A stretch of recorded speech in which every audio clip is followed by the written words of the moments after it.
कहानी सत्य घटना पर आधारित है, इसलिए मैं आपको इतिहास के कुछ तथ्य भी बताता हुआ चलूंगा ताकि आप कहानी को अच्छे से समझ सकें। कहानी में 1739 का दौर दिखाया गया है जब नादिर शाह भारत पर हमला करता है, जो ईरान का राजा है। नादिर शाह काबुल से होते हुए लाहौर पहुंचता है, जहां पर सूबेदार जकरिया खान नादिर शाह के आगे घुटने टेक देता है। इसके बाद नादिर शाह दिल्ली की तरफ बढ़ जाता है, जहां पर मुगलों का राज होता है और उस समय तख्त पर बैठा होता है मोहम्मद शाह, जिसकी सेना करनाल की धरती पर नादिर शाह से लड़ाई करते हुए नादिर शाह से बुरी तरह हार जाती है। इसके बाद मुगल बादशाह मोहम्मद शाह हार मान जाता है और नादिर शाह के लिए शाही खजाने के दरवाजे खोल देता है ताकि वह उसकी जान बख्श दे। नादिर शाह खजाना तो लूटता ही है, साथ में कोहिनूर हीरा भी लूट लेता है। नादिर शाह यहीं पर ही नहीं रुकता, वह मोहम्मद शाह की बेटी को अपने बेटे मुर्तजा मिर्जा के लिए उसकी मर्जी के बिना उठा लेता है। साथ में वह और भी औरतों को उठा लेता है। लौटते वक्त वह लाहौर के पास पहुंचता है, जो उस समय पंजाब का हिस्सा था। वहां के सिखों को नादिर शाह के बारे में पता चलता है। उन्हें पता चलता है कि नादिर शाह भारत की बहन बेटियों को उठाकर लेकर जा रहा है, जिसे सुनकर सिखों का खून खोल जाता है। वह नादिर शाह द्वारा पकड़ी गई औरतों को आजाद कराने का फैसला करते हैं। रात के समय सिख नादिर शाह की सेना पर हमला कर देते हैं। वह इतनी तेजी से हमला करते हैं कि नादिर शाह की सेना को कुछ समझ में नहीं आता। वह हैरान हो जाते हैं और सिख उनके चंगुल से कई औरतों को आजाद करा लेते हैं। सुबह यह बात जब नादिर शाह को पता चली, जब उसने अपने सिपाहियों से हमला करने वाले लोगों के बारे में पूछा तो उसकी सेना के पास इसका कोई जवाब नहीं था। उन्होंने कहा किसी ने अचानक उन पर हमला किया और हमला इतना तेज था कि उन्हें कुछ पता ही नहीं चला। नादिर शाह को इस बात का घमंड था कि वह ईरान का बादशाह है, जिसके सामने मुगल बादशाह तक टिक नहीं पाया। उसको इन जान लोग आकर उसे लूट कर चले गए। नादिर शाह को जकरिया खान पर शक हो जाता है कि हो ना हो यह जकरिया खान का ही काम है, तो नादिर शाह लाहौर में जकरिया खान के पास जाता है। जकरिया खान जो नादिर शाह के नाम से ही डरता था, जिसने पहले ही नादिर शाह के सामने घुटने टेक दिए थे, वह कहता है कि मेरी इतनी हिम्मत नहीं है कि मैं ऐसा काम करूं। वह नादिर शाह से कहता है कि हो ना हो यह काम सिखों का लगता है। नादिर शाह जो ईरान से आया था, उसे सिखों के बारे में कोई जानकारी नहीं थी, न ही उसने कभी सिखों को देखा था। तो नादिर शाह पूछता है कौन है ये सिख, किस कबीले से संबंध रखते हैं, वह लोग कहाँ रहते हैं। वह उन्हें ढूंढकर उन्हें मार देने के लिए कहता है और उनके घरों को आग लगा देने का हुक्म देता है। तो जकरिया खान बताता है कि वह खुद को गुरु के सिख बताते हैं, ना तो इनका कोई कबीला है, ना ही इनका कोई घर बार। जंगलों में रहते हैं, घोड़ों की पीठों पर सो जाते हैं और जंगलों में जो मिल जाए उसे खा लेते हैं। इसके बाद नादिर शाह को यकीन नहीं आता कि इस तरह के भी लोग हो सकते हैं। उसके मन में सिखों के बारे में जानने की इच्छा होती है, तो वह जकरिया खान को कहता है कि जल्द से जल्द सिखों को उसके सामने पेश किया जाए। अगर वह ऐसा ना कर पाया, उसको इसकी कीमत चुकानी पड़ेगी। इसके बाद जकरिया खान अपने वजीर को सिखों को पकड़ कर लाने के लिए कहता है। वजीर अपने साथ 120 सैनिकों की एक टुकड़ी को लेकर जाता है और रात के समय जंगलों में सिखों की तलाश करता है। अचानक उनका सामना सिखों से हो जाता है। उन 120 सिपाहियों में से एक सिपाही भी जिंदा नहीं बचता। वजीर अपनी जान बचाकर किसी तरह जंगल से बाहर जाता है। वह खाली हाथ जकरिया खान के सामने पेश होता है। इसके बाद वजीर बताता है कि सिखों को पकड़ना बहुत मुश्किल है। सिखों के छोटे छोटे बच्चे भी मगरमच्छों की तरह लड़ते हैं। लेकिन जकरिया खान कहता है कि चाहे यह काम मुश्किल ही क्यों ना हो, हमें अपनी जान बचाने के लिए सिखों को नादिर शाह के सामने पेश करना पड़ेगा। इसके बाद वजीर शहर का दौरा कर रहा होता है, तो उसे बाजार में कुछ नकली नजर आते हैं जो दूसरे लोगों की नकल उतारते थे और शादी या किसी खुशी के मौके पर लोगों के घरों में जाकर लोगों का मनोरंजन करते थे। वजीर एक योजना बनाता है। वह जकरिया खान को आकर बताता है कि वह नकलियों से सिखों की नकल करवा सकता है और वह जैसा चाहेंगे वह लोग वैसा ही करेंगे। क्योंकि नादिर शाह ने कभी सिखों को देखा नहीं था, इसलिए नादिर शाह भी नहीं जान पाएगा वह लोग नकली हैं या सिख हैं। इसके बाद जकरिया खान इस बात पर राजी हो जाता है। इसके बाद वजीर शहर में नकलियों की तलाश करता है। वजीर के आदमी वजीर को नकलियों के बारे में चेतावनी देते हैं कि वह लोग किसी भी बात को गंभीरता से नहीं लेते और हर बात में मजाक करते हैं। तो फिर वजीर अपने आदमियों से कहता है कि मौत के सामने किसी का मजाक नहीं चलता। कहानी आगे बढ़ती है। हमें एक आदमी दिखाया जाता है जो एक औरत की तारीफ कर रहा होता है। वह उसकी आंखों की तारीफ कर रहा होता है ताकि वह उसे अपना बनाया सुरमा बेच सके। वह औरत उसकी बातों से इतनी प्रभावित हो जाती है कि वह उससे सुरमा खरीदने के लिए तैयार हो जाती है। इसके बाद उस आदमी की पत्नी और उसका बच्चा आ जाता है और उसे दूसरी औरत के साथ देखकर गुस्से में आ जाती है। इसके बाद उसकी पत्नी उस औरत को बता देती है कि यह सुरमा नहीं, यह सिर्फ चूल्हे की राख है। इसके बाद वह औरत वहां से चली जाती है। यह आदमी और कोई नहीं, एक नकलिया होता है जिसका नाम बशीर होता है। वह अपनी पत्नी को लड़ता है। वह बोलता है कि वह कितनी मुश्किल से उस औरत को मना पाया था ताकि वह सुरमा खरीद ले, लेकिन उसने आकर सारा काम खराब कर दिया। इसके बाद वजीर वहां आ जाता है। वह बशीर से पूछता है, क्या तुम नकल उतारते हो? तो बशीर उसे हाँ में जवाब देता है। वजीर उसे उसके लिए काम करने के लिए कहता है, जिसके लिए वजीर उसे मुंह मांगी कीमत देने के लिए तैयार है। इसके बाद वजीर उसे उसके जैसे नकलियों को खोजने के लिए कहता है जो तेज और चुस्त फुर्तीले हों। इसके बाद बशीर उसे एक आदमी के बारे में बताता है। वह आदमी चोरी कर कर भाग रहा होता है, जिसका नाम जुल्फी होता है। तो वजीर के सिपाही उस चोर को पकड़ लेते हैं। इसके बाद जुल्फी बशीर से इस बात के लिए लड़ता है कि उसने उसके बारे में सिपाहियों को बताया, लेकिन बशीर उसे सारी बात बता देता है। इसके बाद एक और नकली को दिखाया जाता है जिसका नाम फैना होता है। इसके बाद वजीर इन तीनों को बताता है कि उन लोगों को सिक्कों की नकल उतारनी होगी, जिससे सुनकर यह तीनों हैरान हो जाते हैं। वह वजीर को बताते हैं कि नकल उतारने के लिए पहले असली को देखना पड़ता है। उन्होंने सिक्कों के सिर्फ किस्से ही सुने हैं। तो वजीर उससे पूछता है, क्या तुम में से किसी ने सिक्कों को नहीं देखा? तो वह तीनों कहते हैं कि उन्होंने कभी सिक्कों को नहीं देखा, पर वह एक आदमी को जानते हैं जिसने सिक्कों को देखा है। तो बशीर वजीर को एक आदमी के बारे में बताता है जिसका नाम कलंदर है। इसके बाद सिपाही कलंदर के घर उसे लेने जाते हैं, पर कलंदर उन पर हमला कर देता है और उनके साथ आने से मना कर देता है। इसके बाद बशीर वजीर को बताता है कि कलंदर को मनाने का काम सिर्फ एक आदमी कर सकता है, जिसका नाम जहूर है, जो एक इयाश किस्म का आदमी है जो दारू के अड्डे पर मिल सकता है। इसके बाद जहूर को दिखाया जाता है जो शराब के अड्डे पर नाच रहा होता है। वहीं पर एक लड़की को दिखाया जाता है जो उसी दारू के अड्डे पर काम करती होती है, जिसका नाम नूर होता है। जहूर उस लड़की से प्यार करता है। इसके बाद जहूर उस लड़की के प्रति अपने प्यार का इजहार करता है, लेकिन वह लड़की उससे यह कहकर मना कर देती कि वह हर लड़की से ऐसा ही कहता है, लेकिन जहूर उसे सच में प्यार करता है। इसके बाद वजीर के सिपाही वहां आते हैं और उसे उसके लिए काम करने के लिए कहते हैं, लेकिन जहूर उन्हें मना कर देता है। बशीर उसे समझाता है कि वजीर उन्हें मुंह मांगी रकम देने के लिए तैयार है। तो जहूर उसे कहता है कि चाहे पूरा लाहौर क्यों ना मिल जाए, वह उनके साथ काम नहीं करेगा और वहां से चला जाता है। इसके बाद वजीर अपने आदमी को समझाता है कि जहूर पैसों के लिए नहीं, लेकिन प्यार के लिए काम कर सकता है। दूसरी तरफ जहूर और नूर का प्यार परवान चढ़ता है। वे अक्सर एक दूसरे से मिलते हैं और बातें करते हैं। जहूर जहाँ पर एक मस्तमौला आदमी है, दूसरी तरफ नूर को अपने बिक जाने का डर है, क्योंकि वह एक गुलाम है और गुलाम को अक्सर एक जगह से दूसरी जगह भेज दिया जाता है। इसी बात का फायदा उठाकर वजीर नूर को उसके मालिक से खरीद लेता है। इसके बाद यह बात नूर जहूर को बताती है, तो जहूर उसे फिक्र ना करने के लिए कहता है वह पैसों का इंतजाम कर कर उसे दुगनी कीमत से वापस खरीद लेगा। इन सब के बीच बशीर और उसके साथियों को दिखाया जाता है जो महल के बीच ऐशो आराम की जिंदगी बिता रहे होते हैं। उसी समय वहां पर जहूर आ जाता है।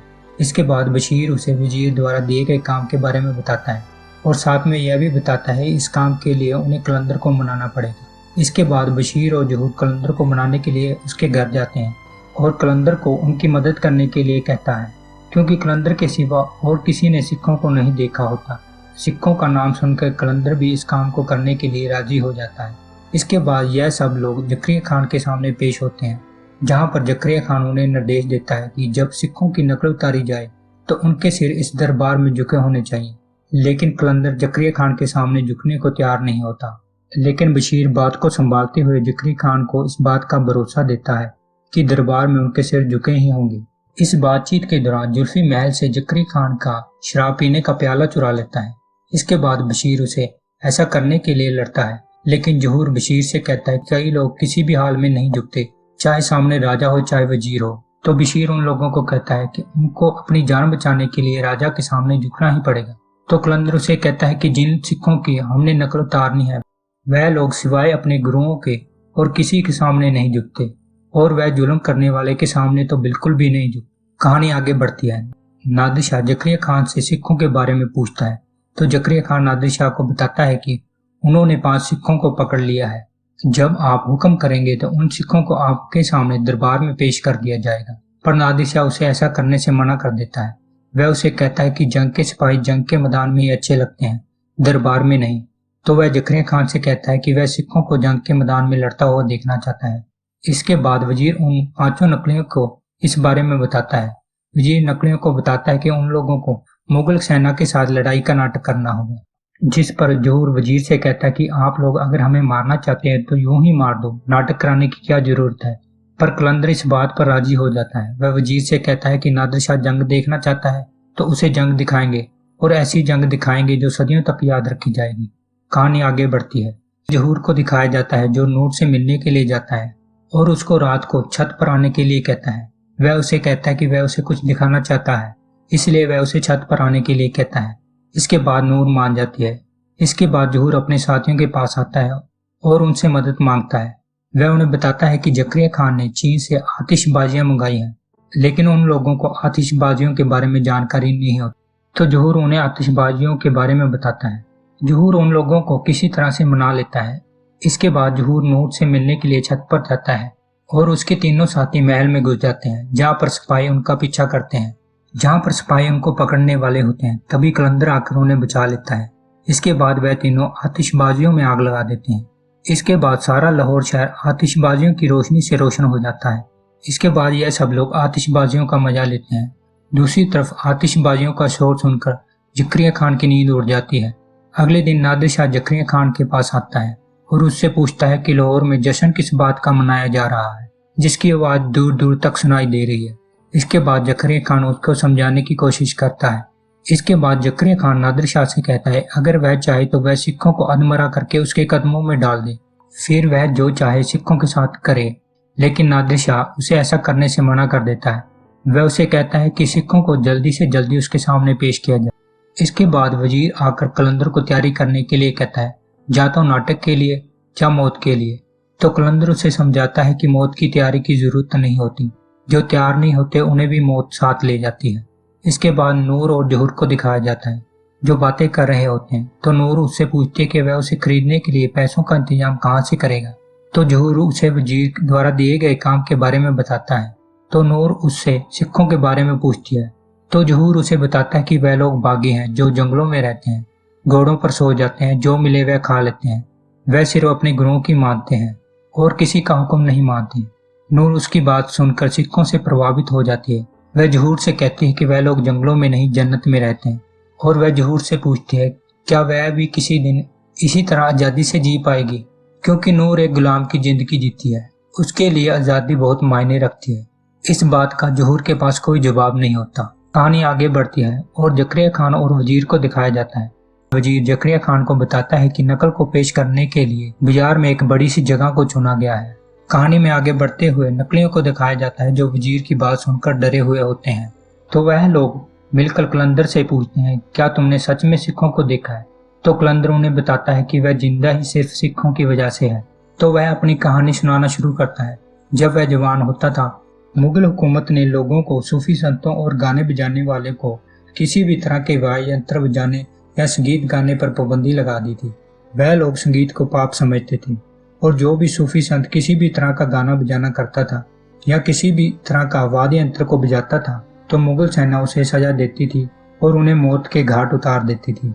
इसके बाद दिखाया जाता है कि कलंदर अपने टोले के साथ कहीं जा रहा होता है। तभी मुगल सेना उन पर हमला कर देती है, जिसमें कलंदर के कुछ साथी मारे जाते हैं। लेकिन कुछ देर के बाद सिख आकर कलंदर और उसके साथियों को बचा लेते हैं और अपने साथ ले जाते हैं। इसके बाद कलंदर उन्हें सिखों के बारे में और बताता है कि कैसे सिखों ने बहुत से लोगों की जान बचाई और उनका ख्याल रखा। जो भी उनके पास आता था वह भूखा नहीं जाता था। जहाँ पर मुगल सेना लोगों का कत्लेआम करने में लगी हुई थी, वहीं पर यह सिख लोग अपनी जान की परवाह किए बिना उन लोगों की जान बचा रहे थे। कलंदर अपने साथियों को बताता है कि उस पर सिखों का बहुत बड़ा एहसान है, क्योंकि आज वह उन सिखों की बदौलत ही जिंदा है और वह उनके बारे में झूठ नहीं बोल सकता, चाहे वह उनकी नकल ही क्यों ना कर रहा हो। इस सब के बाद जोहर नूर से मिलने जाता है, जहाँ पर नूर उसे बताती है कि उसे फिर से अगली जगह खरीद लिया गया है। तो जोहर उसे कहता है कि वह उसे दुगने दाम देकर वापस खरीद लेगा। तो नूर उसे बताते कि उसे और किसी ने नहीं बल्कि नादिर शाह के बेटे ने खरीदा है, जिसे सुनकर जोहर परेशान हो जाता है और वह नूर से कहता है कि चलो हम यहाँ से भाग चलते हैं। तो नूर उससे पूछती है जो नाटक उसने करना है उसका क्या होगा। तो जोहर उसे बताता है कि इस वक्त उसके लिए सबसे जरूरी वह है, उसे नाटक या किसी और की कोई परवाह नहीं। तभी वहाँ पर सैनिक आ जाते हैं और नूर को वहाँ से जाना पड़ता है। इसके बाद जोहर और उसके साथी बाजार में जाते हैं, जहाँ पर कुछ सैनिक लोगों पर जुल्म कर रहे होते हैं। यह सब देखकर ज़ोहर को गुस्सा आ जाता है। वह उन सैनिकों का सामना करता है और उनके साथ लड़ाई करता है।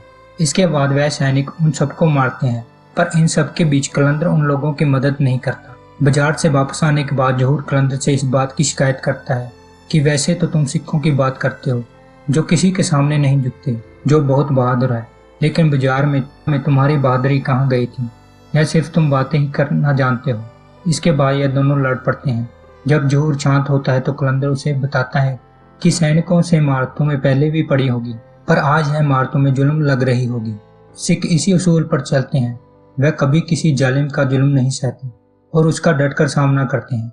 इसके बाद कलंदर फिर से अपने अतीत की कहानी में चला जाता है, जहाँ पर एक सिख बच्चे को दिखाया जाता है जो आकर कलंदर को कहता है कि यह लो बादाम खा लो, और उसके हाथ पर चने रख देता है। इसके बाद कलंदर उससे कहता है कि यह तो चने हैं, तो वह बच्चा उसे कहता है कि हम इन्हें ही बादाम समझकर खा लेते हैं। तो कलंदर उस बच्चे से पूछता है कि तुम लोग कौन हो? तो वह बच्चा बताता है कि हम गुरु नानक के सिख और गुरु गोविंद सिंह जी की फौज हैं। तो कलंदर उससे पूछता है कि उन्होंने उसे क्यों बचाया? तो वह बच्चा बताता है कि हमारे गुरु ने हमेशा हमें दूसरों की मदद करने की सीख दी है। इसके बाद दिखाया जाता है कि उन सिखों पर मुगल सैनिकों का हमला हो जाता है, तो वहां मौजूद उन सिखों का नेता सिखों को हुक्म देता है कि बच्चों और औरतों का ध्यान रखा जाए और उनकी शरण में आए किसी भी शख्स को एक खरोच भी नहीं आनी चाहिए। इसके बाद ज़ोहर कहता है कि यह सब ठीक है, पर इन सब से हमें क्या लेना? हम तो आम इंसान हैं, नकलें उतारने वाले, दिहाड़ी करने वाले, जो 2 वक्त की रोटी के लिए मारे मारे फिरते हैं। हम अपनी रोटी का इंतजाम करें या हुकूमत के साथ बगावत।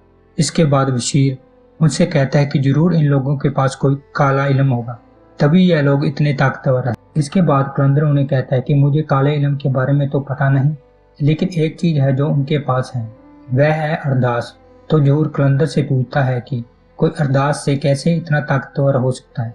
तो कलंदर उसे कहता है कि वक्त आने पर तुम्हें यह भी बताऊंगा। इन सब बातों के बीच यह लोग फिर से अपने मजाक के मूड में आ जाते हैं। एक दूसरे से पूछते हैं कि पैसे आ जाने पर तुम लोग उन पैसों का क्या करोगे? तो यह सब एक दूसरे को बताते हैं कि वह पैसों का क्या करेंगे। फिर ज़ोहर और नूर को दिखाया जाता है, जो नूर को आज़ाद कराने के लिए उसे लाहौर शहर से दूर भेजने का इंतजाम करता है और खुद वहीं रुकने का फैसला करता है। इसके बाद नूर उसे अपने साथ आने के लिए कहती है, पर ज़ोहर कहता है कि वह अपने दोस्तों के साथ रहेगा। इसके बाद ज़ोहर नूर से वादा करता है कि वह बाद में उससे मिलेगा। इसके बाद नूर लाहौर से निकल जाती है, जिससे नूर का आज़ादी का सपना पूरा हो जाता है। जब वह लाहौर शहर से निकल रही होती है, उसे जाते हुए दूसरी गुलाम लड़की देख लेती है। वह सैनिकों को जाकर सब बात बता देती है। इसके बाद वजीर बशीर और उसके साथियों को पीटता है और उसे ज़ोहर के बारे में पूछता है। तभी वहां पर ज़ोहर आ जाता है, तो वजीर बशीर को बताता है कि तुम्हारा दोस्त भागने की कोशिश कर रहा था। अगर तुम लोगों ने फिर से ऐसी कोई हरकत की तो मैं तुम लोगों को जिंदा नहीं छोड़ूंगा। इसके बाद बशीर ज़ोहर पर गुस्सा होता है और उसे एक लड़की के लिए अपने दोस्तों की जान को दांव पर लगाने के लिए खूब भला बुरा कहता है। साथ ही वह कहता है कि यह काम पूरा हो जाने के बाद कोई किसी से कोई रिश्ता नहीं रखेगा, सब अपने अपने रास्ते निकल जाएंगे। इसके बाद नाटक वाला दिन आ जाता है, जब उन नकलियों को सारे शहर के आगे सिखों की नकल करनी है। फिर बशीर और उसके साथियों को दिखाया जाता है जो सिखों के स्वरूप में आ जाते हैं। वह सिखों के पहनावे को धारण करते हैं। कुछ देर के बाद बशीर का बेटा बशीर को देखने के लिए आता है, पर वह अपने पिता को पहचान नहीं पाता। इसके बाद बशीर अपनी पगड़ी उतारने लगता है, पर कलंदर उसे ऐसा करने से मना करता है। इसके बाद बशीर अपने बेटे के सर पर भी पगड़ी बांध देता है। इसके बाद वह वहां से चला जाता है। कुछ देर के बाद 2 सैनिक उनके कमरे में आते हैं। वह उनको सिखों के रूप में देखकर डर जाते हैं। तो दूसरा सैनिक उससे कहता है कि यह असली सिख नहीं है, यह सिर्फ नकलिए हैं। इसके बाद यह लोग आपस में बात करते हैं, अगर यह सैनिक जो हमें रोज देखते हैं हमें पहचान नहीं सके तो नादिर शाह कहाँ से पहचान लेगा। और यह लोग जोर जोर से हंसते हैं। इसके बाद इन सबको बेड़ियों से जकड़ दिया जाता है और दिल्ली गेट पर ले जाया जाता है, जहाँ पर नादिर शाह, उसका बेटा जकरिया खान और वजीर एक ऊंची मीनार पर बैठा इन सबको देख रहा होता है। नादिर शाह इन लोगों को देखकर खुश हो जाता है। इसके बाद जकरिया खान की सेना का सेनापति उन लोगों को झुककर नादिर शाह को सलाम करने के लिए कहता है, तो कलंदर उसका जवाब देता है कि गुरु के सिख सिर्फ उस सच्चे रब के आगे झुकते हैं। इसके बाद सेनापति सैनिकों को कहता है कि उन लोगों को जबरदस्ती झुकाया जाए, लेकिन नादिर शाह उन्हें रोक देता है। वह जकरिया खान से कहता है कि वह मुकाबला देखने आया है, कुर्बानी नहीं। और योद्धाओं के हाथ में हथियार अच्छे लगते हैं, बेड़ियां नहीं। वह उनकी बेड़ियां खोलने के लिए कहता है। इसके बाद उन लोगों की बेड़ियां खोल दी जाती हैं और इन लोगों को हथियार भी दिए जाते हैं। इसके बाद कलंदर इन लोगों से बात करता है। वह कहता है कि तुम लोग पूछते थे ना कि सिखों को अरदास में कैसे ताकत मिलती है, देखना चाहोगे? इसके बाद कलंदर वहां पर अरदास करता है जो उसने सिख योद्धाओं के साथ रहते हुए सुनी थी। यह लोग अरदास की रूहानियत में इतने खो जाते हैं कि अरदास पूरी होने के बाद पांचों नकली भूखे शेरों की तरह जकरिया खान की सेना पर टूट पड़ते हैं। इसके बाद यह लोग एक एक करके जकरिया खान की सेना के बहुत सारे सैनिकों को मार देते हैं। सेना के लोग आते जाते हैं, यह लोग मारते जाते हैं, जिसे देखकर वहां खड़े लोग बहुत खुश होते हैं। नादिर शाह भी इन लोगों की बहादुरी से बहुत प्रभावित होता है। अपने सिपाहियों को मरता हुआ देखकर जकरिया खान अपने वजीर से कहता है कि रोको इन पागलों को, यह लोग हमारा नुकसान कर रहे हैं। यह बात सुनकर नादिर शाह जकरिया खान से कहता है, रोकने की क्या जरूरत है, यह सब तो हम देखने के लिए आए थे। तो जकरिया खान कहता है कि हुजूर मेरे सैनिक मर रहे हैं।